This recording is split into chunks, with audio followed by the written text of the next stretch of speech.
దేవుని మందిరములో వందన సమర్పణ. దైవజనులు అమ్మగారు ఈ సంవత్సర కాలంలో సిక్ అయినప్పుడు మీరు ఎంతగానో ఆదరించారు, ప్రార్థన చేశారు, బలపరిచారు, వారికి తోడుగా ఉన్నారు. మేము ఉన్నామని ఆదరణ కలిగి చేశారు. మీరు మీ సహకారం చూస్తున్నప్పుడు మేము చాలా సంతోషిస్తూ ఉన్నాం. అప్పుడప్పుడు వింటూ ఉంటాం ఈ సంగతులని. కనుక పెద్దివనపేట చాలా పురాతనమైన సంఘం, ఆది సంఘం, మొదటి సంఘం సైన్యంలో విజయవాడలో. అందుకు మిమ్మల్ని మరొకసారి అభినందిస్తూ ఉన్నాను.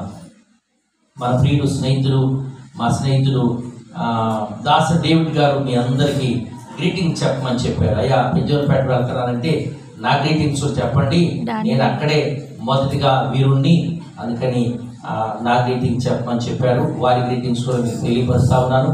మా కుటుంబం తరపుగా కూడా మరొకసారి మీ అందరికీ ఈ నూతన సంవత్సరం అందుకోబోయే, అలాగే పాత సంవత్సరం అంతట్లో దేవుని కాపుదలకై దేవునికి స్తుతులు స్తోత్రాలు చెల్లిద్దాం. మా కుటుంబం తరపుగా మీ అందరికీ వందనాలు తెలియజేస్తా ఉన్నాను. హల్లెలూయా, అక్కడ చెప్దాం హల్లెలూయా. ఈరోజు మన కీర్తన పుస్తకంలో ఉన్న ఒక పదాన్ని వాక్య రూపంలో చెప్పాలని ఆశపడతా ఉన్నాను. 438వ పాటలో వందనము ప్రభువా అనే మాట మీతో పంచుకోవాలని ఆశపడతా ఉన్నాను.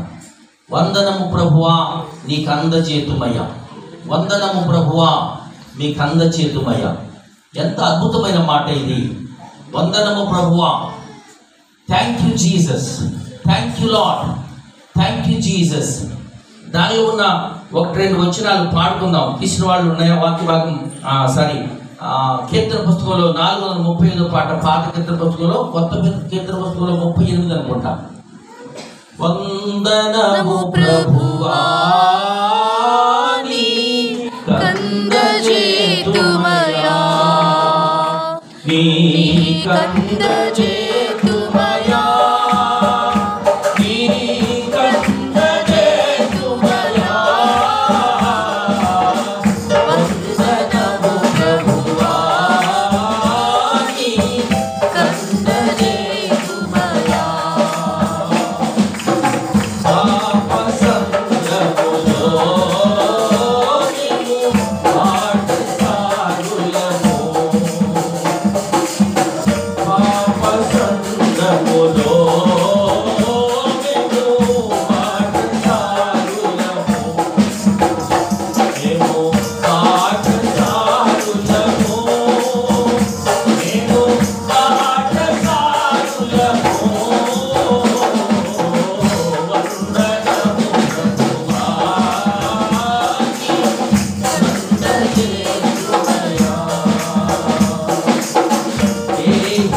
Thank you Jesus. దేవా మీకు వందనాలయ్యా, వందనాలు యేసు.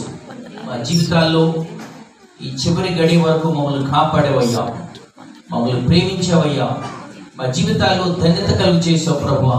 జీవం ఇచ్చి మిమ్మల్ని స్తుతించే గొప్ప ధన్యత మాకు ఇచ్చావు దేవా అని దేవుని స్తుతించే గొప్ప తరుణం దేవాది దేవుడు మనకిచ్చాడు. ఒకసారి పాస్ట్ ఇయర్స్, గత సంవత్సరాలు 2021 ఆ కోవిడ్ సిచ్యువేషన్ ఒకసారి జ్ఞాపకం చేసుకుందాం మన జీవితాలని. ఆ దినాల్లో భయంకరమైన సిచ్యువేషన్. దేవుడు మనల్ని ప్రేమించి మరొక సంవత్సరం ఇవ్వడానికి ఆయన కృప చూపిస్తూ ఉన్నాడు. ఈ దినాలన్నింటిలో ఆయన కాపుదల మనకి ఇచ్చాడు. ఆ సంవత్సరాలు మనం ఒకసారి ఆలోచన చేసుకుంటే ఒళ్ళు గగుర్పాటు, భయం, ఒకంత అమ్మో ఏం జరిగిపోతుందో అన్న విపరీతమైన భయాలు మనకి ఆవరించి ఉన్నాయి. అయితే ఈ సంవత్సరాల్లో యుద్ధాలు, వరదలు, బీభత్సమైన సంగతులు మనం వింటా ఉన్నాం. దానితో పాటు మణిపూర్ భయంకరమైన కోత లేక మరణాలు, భయంకరమైన సంగతులు మనం విన్నాం. అయితే వీటన్నిటిలో నుంచి దేవుడు నిన్ను నన్ను భద్రంగా కాపాడి జీవం ఇచ్చి ఆయన స్తుతించడానికి మంచి అవకాశం ఇచ్చిన దేవాది దేవుని కనపడదాం. ఒకసారి గట్టిగా చప్పట్లు కొట్టి పరిశుద్ధాత్మ దేవుని ఆహ్వానిద్దాం, దేవుని స్తుతించుదాం. హల్లెలూయా, యేసయ్యా మీకు వందనాలయ్యా, మీరు చేసిన గొప్ప కార్యాలకి స్తుతులు స్తోత్రాలు అని దేవుని ఘనపరిచి ఆయన్ని స్తుతిద్దాం. సంవత్సరానికి 365 రోజులు, అలాగే 12 మాసాలు, దానితో పాటు 52 వారాలు, ఈ దినాలన్నిటిలో ఆయన కాపుదల మనకిచ్చాడు. 8,760 గంటలు, అలాగే నిమిషాల్లోకి వస్తే 5,25,600 నిమిషాలు, సెకండ్లోకి వస్తే 3,15,36,000 సెకండ్లు. ఈ సంవత్సర కాలంలో దేవుడు ప్రతి క్షణము, ప్రతి నిమిషము, ప్రతి గంట, ప్రతి రోజు, ప్రతి వారము, ప్రతి గడియ నిన్ను నన్ను భద్రంగా కాపాడాడు. అందుకనే సజీవంగా ఉన్నాం. మన కుటుంబాల్లో ఎంతో మంది, కొన్ని కుటుంబాలు దుఃఖాలు కల రోజులు ఉంటాయి, కొన్ని కుటుంబాలు మరణాలున్న కుటుంబాలు ఉంటాయి, కొన్ని కుటుంబాలు వేదన ఆవేదన ఉన్న కుటుంబాలు ఉంటాయి, కొన్ని జీవితాల్లో చాలా ఇబ్బందులు కలిగిన సమస్యలున్న కుటుంబాలు ఉంటాయి. వాటితో పాటు సంతోషం, సుఖం, ఆశీర్వాదాలు దేవుడు మనకి ఇచ్చాడు. అయితే వాటన్నిటిని ఒకసారి జ్ఞాపకం చేసుకుంటే, దేవా నీవెంత గొప్ప దేవుడు అయ్యా, మమ్మల్ని మా కుటుంబాన్ని ప్రేమించి కాపాడేవయ్యా, జ్ఞాపకం చేసుకున్నావయ్యా, అందుకు నీకు కృతజ్ఞత వందనాలు చెల్లిస్తున్నాం. అందుకనే మనందరం కూడా ఇక్కడ థ్యాంక్స్ గివింగ్ చెప్పడానికి వచ్చాం, దేవునికి వందనాలు చెప్పడానికి వచ్చాం. ప్రభువా, గత కాలమంతా మమ్మల్ని కాపాడేవయ్యా, ఈ 365 దినాలు మమ్మల్ని పోషించావు, ప్రేమించావు, కాపాడావు, నడిపించావు. మీ కృప కాపుదల మా మీద ఉందయ్యా.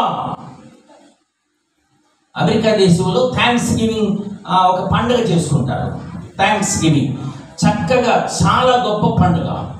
ఎలా వచ్చిందంటే, ఈ థ్యాంక్స్ గివింగ్ 1620వ సంవత్సరంలో యూకే నుంచి, యూరప్ నుంచి కొన్ని కుటుంబాలు అమెరికా దేశానికి వచ్చాయి. అమెరికా దేశానికి వచ్చినప్పుడు దరిదాపు 6 మాసాలు ట్రావెలింగ్ పట్టిందంట, వాడలో ప్రయాణం చేయడానికి. కొన్ని కుటుంబాలు వచ్చినప్పుడు ఆ దారిలో లేకపోతే మార్గ మధ్యలో చాలా ఇబ్బందులు, సమస్యలు కలిగాయి, మరణాలు కలిగాయి, బలహీనతలు కలిగాయి. మిగిలిన వారు వాడ దిగి వస్తున్నప్పుడు ఈ ఉన్నవారు అమెరికా వాళ్ళు ఎదురు వెళ్ళారు. వారికి దిగి వస్తున్నప్పుడు వారు దేవునికి వందనాలు చెప్పారు, దేవునికి స్తుతులు చెప్పారు. అయ్యా మేము క్షేమంగా వచ్చామయ్యా. అదే వాళ్ళందరూ కలిసి ఒకరోజు ఆ సంవత్సరం అంతా అయిన తర్వాత వారి పంటలు కూర్చుకున్న తర్వాత దేవుడు మేలు చేశాడు కాబట్టి మేలు కోసం అందరూ కలిసి మంచి భోజన విందులు ఏర్పాటు చేసుకుంటూ దేవునికి స్తుతులు చెల్లించారు. దాన్నే థ్యాంక్స్ గివింగ్ పండుగ అని చెప్పుకుంటూ ఉంటారు. ఈ రోజుల్లో ఆ థ్యాంక్స్ గివింగ్ చాలా కాస్ట్లీగా, మరి అమెరికాలోనే బిజినెస్ విషయంలో చక్కగా ముందంజ వేసి ఒక గొప్ప పండుగ దాన్ని తయారు చేసుకుంటున్నారు. మనం మన జీవితాల్లో, దేవా నీవు నాకు చేసిన ప్రతి మేలుకై వందనాలయ్యా, స్తుతులు స్తోత్రాలు చెప్పుకుంటా ఉన్నాం మనం. దేవా మీకు స్తోత్రాలయ్యా, వందనాలయ్యా. అందుకనే కీర్తన 95వ కీర్తనలో మనం చదువుకుంటాం కదా, మొదటి 2 వచనాలు చదవండి, తర్వాత 7వ వచనం చదవండి. చదవమా. రండి రండి యెహోవాను గూర్చి ఉత్సాహధ్వని చేయుదము, ఉత్సాహధ్వని చేయుదము. మన రక్షణ దుర్గమును బట్టి సంతోషగానము చేయుదము. కృతజ్ఞతాస్తుతులతో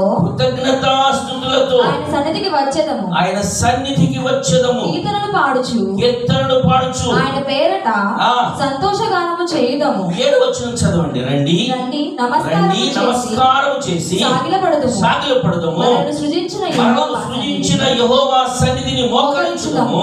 నేడు మీరు ఆయన మాట వినగా ఎంత మేలు, ఎంత మేలు. హల్లెలూయా. నేడు మనము ఆయన మాట అంగీకరించిన ఎంత మేలు.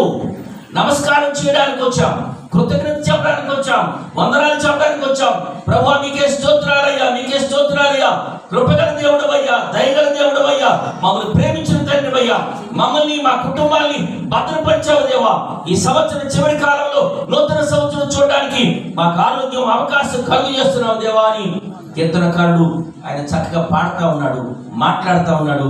ఆ మాటలో నమస్కారం నమస్కారం అనే మాట 2-3 చోట్ల మనకు కనబడతా ఉంది. కృతజ్ఞత నమస్తే నమస్కారం అనే మాట మనం చూస్తా ఉన్నాము. దేవునికి వందనాలు చెప్పడం, దేవునికి కృతజ్ఞత చెప్పడం. అలాగే ఈ మాటల్లో నేను గుర్తు చేస్తా ఉంటాను. యేసుక్రీస్తు పుట్టినప్పుడు యేసుక్రీస్తు మరియా తర్వాత యోసేపు బాలుడుగా ఉన్నప్పుడు జ్ఞానులు బయలుదేరి 2 ఏళ్ళు దరిదాపు ప్రయాణం చేశారు.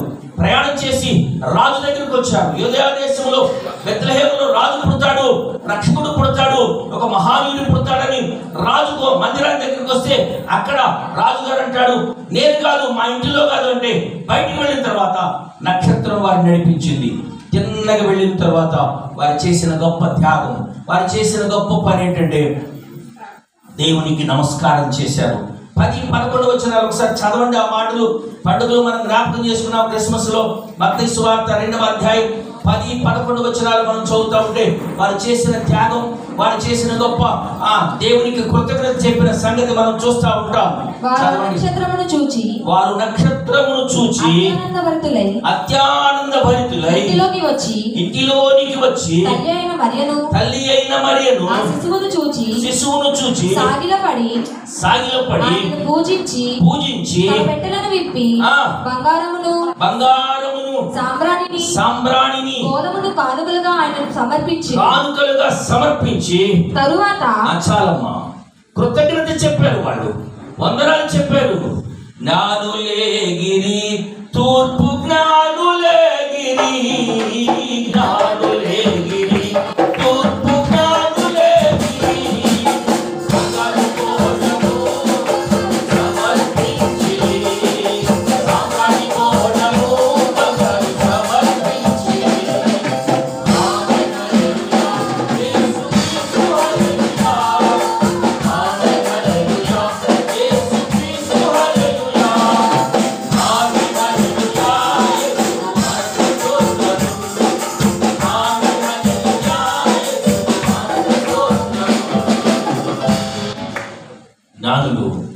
they were kings, they were wise men, they were magi.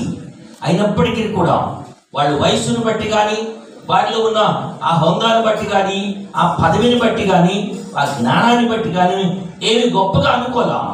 దేవుని దగ్గరికి వచ్చి నమస్కరించి వారి కృతజ్ఞత తెలియపరిచారు. మన కృతజ్ఞత ఏంటి? మనం ఏం చెప్పగలుగుతున్నాం దేవుని సన్నిధిలో? ప్రభువా మీకు వందనాలని చెప్పగలుగుతున్నామా? చాలా మంది సాక్ష్యాలు సమీపించినప్పుడు ముందుకు రాలేకపోతా ఉన్నాం, మనం భయపడిపోతా ఉన్నాం, వాయిదా వేసుకుంటా ఉన్నాం. దేవుడు మనకు చేసిన ప్రతి మేలు దేవునికి కృతజ్ఞత చెప్పాలి. 103వ కీర్తనలో దావీదు అంటాడు కదా, నా ప్రాణమా యెహోవాను సన్నుతించుము, నా అంతరంగమున సమస్తం ఆయన పరిశుద్ధ నామమును సన్నుతించుము, నా ప్రాణమా యెహోవాను సన్నుతించు, ఆయన చేసిన ఉపకారములలో దేనిని మరువకము. Forget not his benefits. ఆయన చేసిన గొప్ప కార్యాలు, ఆయన చేసి చూపిన కృప జ్ఞాపకం చేసుకుందాం. ప్రకటన గ్రంథంలో 24 పెద్దలు దేవునికి నమస్కారం చేసి కృతజ్ఞత చెప్పిన సంఘటన ఒకసారి నేను జ్ఞాపకం చేస్తాను. ఒకసారి వాక్య భాగంలోకి వద్దాం. 4 ప్రకటన గ్రంథం 4వ అధ్యాయం 10-11 వచనాలు, 5వ వచనం 5వ అధ్యాయం 14వ వచనంలో వాక్య భాగం చదువుతున్నప్పుడు అక్కడ కొన్ని సంగతులు రాయబడ్డాయి. పరలోకములో దేవునికి నమస్కారం చేస్తూ కృతజ్ఞత చెల్లిస్తా ఉన్నారు. వారి జీవితాలను బట్టి, పరలోకాన్ని బట్టి వారు దేవునికి కృతజ్ఞత చెబుతా ఉన్నారు. ఆ మాటలు ఒకసారి చదువుదామా? 4వ అధ్యాయం 10-11 వచనాలు చదవండి. ప్రకటన గ్రంథంలో 24 పెద్దలు సింహాసనమందు ఆసీనుడై ఉన్నవారి ఎదుట సాగిలపడి యుగయుగములు జీవించుచున్న వానికి నమస్కారము చేయుచు, ప్రభువా మా దేవా, నీవు సమస్తమును సృష్టించితివి, నీ చిత్తమును బట్టి అవి ఉండెను, సృష్టింపబడెను గనుక నీవే మహిమ ఘనత ప్రభావములు పొందననుకుడవు చెప్పుచు తమ కిరీటములను ఆ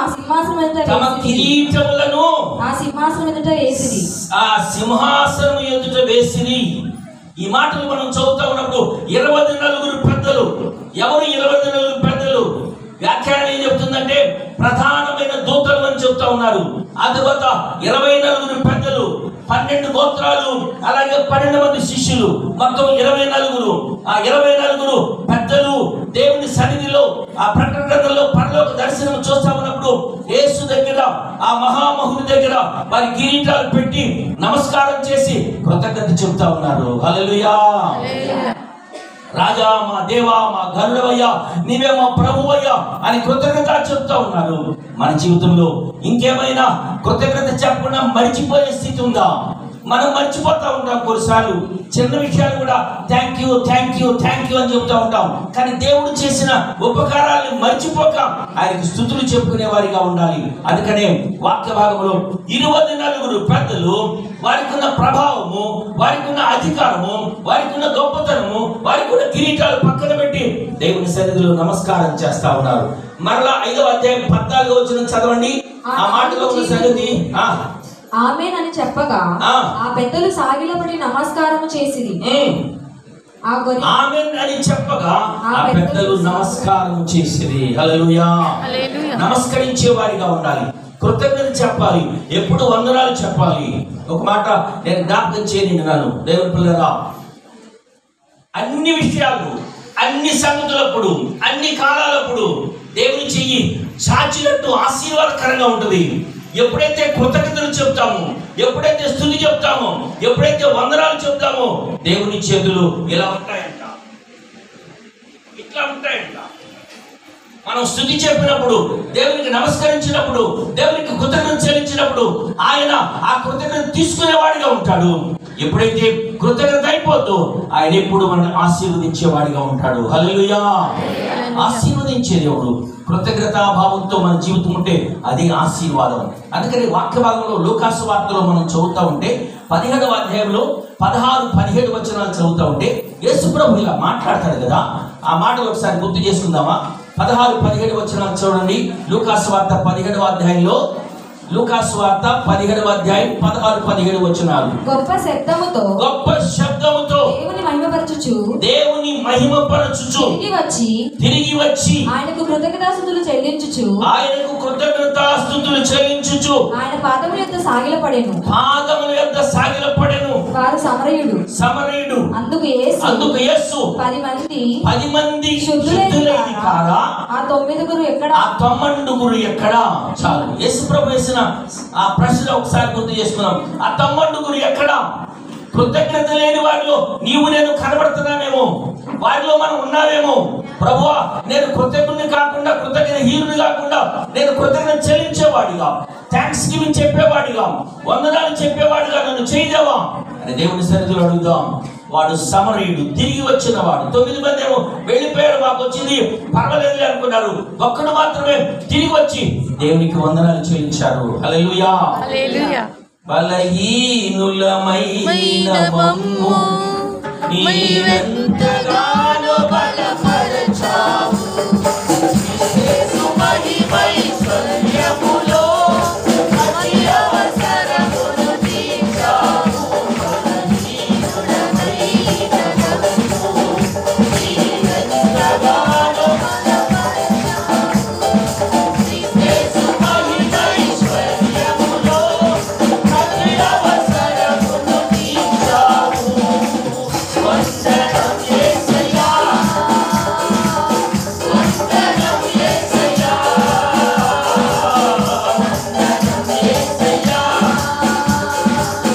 వందనం యేసయ్యా,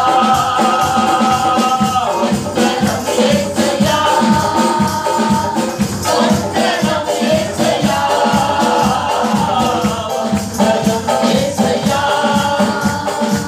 వందనం యేసయ్యా, వందనం యేసయ్యా, ఆశీర్వదించబడతాం.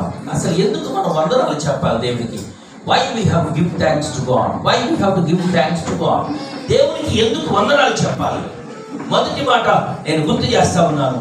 ఎందుకు వందనాలు చెప్పాలంటే దేవుని ప్రేమకై మనం వందనాలు చెప్పాలి. ఆయన ప్రేమ చాలా గొప్పది. Is loving God. ఆయన మనల్ని ప్రేమించే దేవుడు, నిన్ను నన్ను ప్రేమించే దేవుడు. అందుకు దేవునికి వందనాలు చెప్పాలి. దేవుడు లోకమును ఎంతో ప్రేమించెను. ఎక్కడుంది చెప్పండి మాట? బైబిల్ చదవమని చెప్పండి. ఎక్కడుంది మాట? యోహాను 4:4. బైబిల్లో అంతటికి పునాది లేకపోతే ఈ వచనం చాలా విలువైంది. ప్రేమ, ప్రేమ, దేవుని ప్రేమ. ఆయన మనందరినీ ప్రేమించాడు, అందుకని ఆయన పేరే ప్రేమ స్వరూపి. ప్రేమించి మన దగ్గరికి తీసుకున్నాడు. ఇర్మియా గ్రంథంలో 33వ అధ్యాయం 1వ వచనంలో ఆయన ప్రేమ చాలా గొప్పది. శాశ్వతమైన ప్రేమతో నేను ప్రేమించుచున్నాను, విడువక నీ ఎడల కృప చూపే దేవుడు ఆయన. ఆయన కృప గలవాడు, కనికరము గలవాడు, ప్రేమ గలవాడు, దయ గలవాడు. అందుకనే ఈజ్ లవింగ్ గాడ్. అందుకనే మనం వందనాలు చెప్పాలి. ప్రేమ గల దేవుడు అయ్యా, మీకే వందనాలయ్యా. దూరమున ఉండగా అతడు ఇంకను దూరమున ఉండగా, వాడు ఇంకా దూరమున ఉండగా తండ్రి పైనుంచి చూస్తా ఉన్నాడు. పరిగెత్తుకెళ్ళాడు, మెడ మీద పడ్డాడు, ముద్దు పెట్టుకున్నాడు, దగ్గరికి తీసుకొచ్చాడు. చనిపోయి బ్రతికాడు. ఇతడు నా కుమారుడు తప్పిపోయి దొరికాడు కాబట్టి ఈ విషయంలో మనం సంతోషించాలి అని తండ్రి కుమారుడితో చెప్పిన సంగతి నేను జ్ఞాపకం చేస్తా ఉన్నాను. తండ్రి ప్రేమ ఎంత గొప్పది, ఎంత గొప్పది. ఆ తండ్రి ప్రేమ లేకపోతే మనం ఏమైపోయేవాళ్ళము? ఆయన నిన్ను నన్ను ప్రేమించకపోతే ఎక్కడుండేవాళ్ళము? గాలిలో కలిసిపోయేవాళ్ళం, మట్టిలో కలిసిపోయేవాళ్ళం. అందుకు దేవునికి వందనాలు చెప్పాలి. Is loving God. అందుకని కృతజ్ఞత చెల్లించే దేవుడు ప్రేమ గలవాడు. ఆ ప్రేమమయునికి ఎప్పుడు నీవు నేను వందనస్తులమై ఉండాలనే మాట నేను గుర్తు చేస్తా ఉన్నా దేవుని పిల్లరా. రెండవ మాట గుర్తు చేస్తాను నేను. దేవుని కాపుదలకై వందనాలు చెప్పాలి. మొదట దేవుని ప్రేమకు వందనాలు చెప్పాలి. రెండవది దేవుని కాపుదల. His care and concern, compassion. ఆయన దయగల దేవుడు, కృపగల దేవుడు, కనికరం గల దేవుడు. లూకాసు వార్త 10వ అధ్యాయంలో 6 నుంచి 9 వచనాల్లో ఒక సంఘటన యేసు ప్రభు ఉపమానం చెబుతా ఉన్నాడు. ప్రభువా, అయ్యా, ఆ యజమానుడు వచ్చి మాట్లాడుతూ ఉంటే ఆ తోట బాలి అంటాడు, అయ్యా ఇది ఇంకా ఉండని, ఇంకా ఉండని. ఒకసారి చదవండి ఆ మాటలు. మరియు వారితో ఈ ఉపమానము చెప్పెను, ఒక మనుష్యునికి ద్రాక్ష తోటలో అంజూరపు చెట్టు ఒకటి నాటబడిను. అతడు దాని పండ్లు వెదకవచ్చినను ఏమీ దొరకలేదు. కనుక అతడు ఇదిగో 3 ఏళ్ల నుంచి ఒక పండు కూడా దొరకలేదు, నరికివేయమని చెప్పినప్పుడు యజమాని తోటమాలి అంటాడు. యజమాని అలా అంటే తోటమాలి ఒక మాట చెప్తా ఉన్నాడు, అయ్యా నేను దాని చుట్టూ త్రవ్వి ఎరువు వేసి ఉండే వరకు ఈ సంవత్సరం కూడా ఉండని. ఎంత కృపగల దేవుడు, కనికరం దేవుడు, కాపుదల. దేవుని కాపుదల మన మీద ఉంది. అందుకని మనం భద్రంగా ఉండగలుగుతున్నాం. నిర్గమకాండం 19వ అధ్యాయం 4వ వచనంలో ఒక మాట రాయబడింది. ఒకసారి ఆ మాట కూడా చదువుదామా? నిర్గమకాండం 19వ అధ్యాయం 4వ వచనంలో ఈ మాట ఉంది. ఒకసారి చదవండి. నేను ఐగుప్తీయులకు ఏమి చేసి తినో మిమ్మును గద్ద రెక్కల మీద మోసి నా యొద్దకు మిమ్మల్ని ఎట్లు చేర్చుకొంటినో మీరు చూచితిరి. కాగా మీరు నా మాట శ్రద్ధగా విని నా నిబంధన అనుసరించి నడిచిన ఎడల మీరు సమస్త దేశ జనులలో నాకు స్వకీయ సంపాద్యముగుదురు. హల్లెలూయా. మనందరము దేవునికి స్వకీయ సంపాద్యంగా ఉండాలంటే ఆయన మాట వినేవారిగా ఉండాలి. వచ్చి తల్లి కోడి వాటన్నిటిని దగ్గరికి తీసుకుని దాటిందా ఆ పామును పొడిచి పారిపోయేటట్టు చేస్తూ ఉంటుంది. ఎంత శ్రద్ధ! దేవుని కాపుదల, దేవుని దయ, దేవుని కృప, ఆయన కాపుదల ఉంది కాబట్టి ఆశీర్వదించబడతాం. యోసేపు దేవుని కాపుదల ఉంది కాబట్టి చాలా ఇబ్బందుల్లో, చాలా సమస్యలు, చనిపోయే స్థితికి వచ్చినప్పటికీ కూడా దేవుడు అతన్ని కాపాడి ఒక అధికారికి చేశాడు, ఆశీర్వాదకరంగా ఉంచాడు, ఒక ఉన్నతమైన స్థానాన్ని ఐగుప్తు దేశంలో ఉంచాడు. అలాగే నిన్ను నన్ను కాపాడి ఈ స్థితిలో ఆరోగ్యంగా ఉంచి ఒక నాయకత్వం ఇచ్చి నిన్ను దేవుని ప్రజలకి ఒక దీవెనకరంగా ఉంచిన గొప్ప దేవుడు. అందుకని దేవుని కాపుదలను బట్టి దేవుని స్తుతించాలి. యెషయా గ్రంథం 43వ అధ్యాయం 1-2 వచనాలు చదువుతా ఉంటే దానిలో ఒక గొప్ప సంగతులు మనకు కనబడతా ఉంటాయి. యెషయా గ్రంథం 43:1-2 వచనాలు చదువమ్మా. అయితే యాకోబు నిన్ను సృజించిన వాడు యెహోవా, ఇశ్రాయేలు నిన్ను నిర్మించిన వాడు సెలవించుచున్నాడు. నేను నిన్ను విమోచించి ఉన్నాను. భయపడకుము. పేరు పెట్టి నిన్ను పిలిచి ఉన్నాను. నీవు నా సొత్తు. జలములలో పడి వెళ్ళినప్పుడు నేను నీకు తోడైయుండును. నదుల్లో వెళ్ళినప్పుడు నీ మీద పారవు. అగ్ని మధ్య నడుచున్నప్పుడు జ్వాలలు నిన్ను కాల్చవు. హల్లెలూయా. ఇలాంటి సిచ్యువేషన్ లో మన జీవితంలో క్రాస్ అయి ఉంటాం మనం. దేవుడు భద్రంగా కాపాడే దేవుడు. Care and concern, compassion towards you. మనందరి పట్ల ఆయన కాపుదల ఉంది. అందుకే దేవునికి వందనాలు చెప్పాలి. దేవుని ప్రేమను బట్టి వందనాలు చెప్పాలి. దేవుని కాపుదలను బట్టి వందనాలు చెప్పాలి. మూడవ సంగతి చెప్పి నేను ముగిస్తాను. ఆయన నడిపింపుకు దేవునికి వందనాలు చెప్పాలి. హిస్ లీడింగ్, చక్కని నడిపింపు దేవుడు ఇచ్చాడు. సరి అయిన మార్గంలో నడిచేటట్టు చేశాడు. అందుకని మంచి మార్గంలో జీవించడానికి, ఒకవేళ కష్ట నష్టాలు వచ్చినా వాటిని తప్పించడానికి ఆయన కృప చూపించాడు. కీర్తన 23 కీర్తన 4వ వచనం ఒకసారి చదవండి. గడాంధకారపు లోయలో నేను సంచరించినను. గడాంధకారపు లోయలో నేను సంచరించినను. ఏ అపాయమునకు భయపడను. నీవు నాకు తోడయుందువు. దాని ముందు వచ్చిన చదువమ్మా, 2వ వచనం. నా ప్రాణమునకు ఆయన సేద తీర్చుచున్నాడు. తన నామమును బట్టి నీతి మార్గములో నన్ను నడిపించుచున్నాడు. ఎంత గొప్ప దేవుడు! నడిపించే దేవుడు, చక్కగా నడిపించే దేవుడు, ఏ అపాయం లేకుండా కాపాడే దేవుడు, వచ్చిన వాటిని తప్పించుకోవడానికి మార్గం చూపించే దేవుడు. అందుకని వందనాలు చెప్పాలి, స్తోత్రాలు చెప్పాలి. కృపల దేవుడు ఆయన మన పట్ల తన కృపను చూపించాడు. మొదటి మాట ప్రేమకై వందనాలు చెప్పాలి. ఆ తర్వాత కాపుదలకై వందనాలు చెప్పాలి. మూడో మాట ఆయన నడిపింపుకై వందనాలు చెప్పాలి. యెషయా గ్రంథం 58:11 వచనం చదవండి, నేను ముగిస్తున్నాను. ఇక యెషయా గ్రంథం 58:11 చదవండి. యెహోవా నిన్ను నిత్యము నడిపించును. యెహోవా నిన్ను నిత్యము నడిపించును. క్షమకాలమున ఆయన నిన్ను తృప్తిపరచి, క్షమకాలమున ఆయన నిన్ను తృప్తిపరచి నీ ఎముకలను బలపరచును. నీవు నీరు కట్టిన తోట వలె ఎప్పుడు ఉబ్బుచుండు నీటి ఊట వలె ఉండెదవు. నడిపింపు చాలా అద్భుతమైంది. ఆయన చేసిన గొప్ప త్యాగం ఏంటంటే మనందరి కోసం చనిపోయాడు, మరణించాడు, రక్తం కార్చాడు, ప్రాణం పెట్టాడు, తిరిగి లేచాడు. దానితో పాటు మన జీవితాలకు ఒక ధన్యత, గమ్యాన్ని, ఆ లోకాన్ని ఏర్పాటు చేశాడు. ఆ రాజ్యం పోవడానికి నీవు నేను సిద్ధంగా ఉన్నామా? దానికంటే ముఖ్యంగా ఈ లోకంలో ఉన్న ఈ జీవితం దేవుని కోసం సమర్పిస్తూ దేవుని ఘనపరిచే వారిగా ఉన్నాం. మొదటి మాట దేవుని ప్రేమించండి. ఆయన మనల్ని ప్రేమించాడు కాబట్టి వందనాలు చెప్పాలి. ఆయన కాపాడాడు కాబట్టి వందనాలు చెప్పాలి. మంచిగా నడిపించాడు కాబట్టి వందనాలు చెప్పాలి. కృపగల దేవా కలువరి నామద కొనియాడెదని నామం. హల్లెలూయా, హల్లెలూయా, హల్లెలూయా, హల్లెలూయా.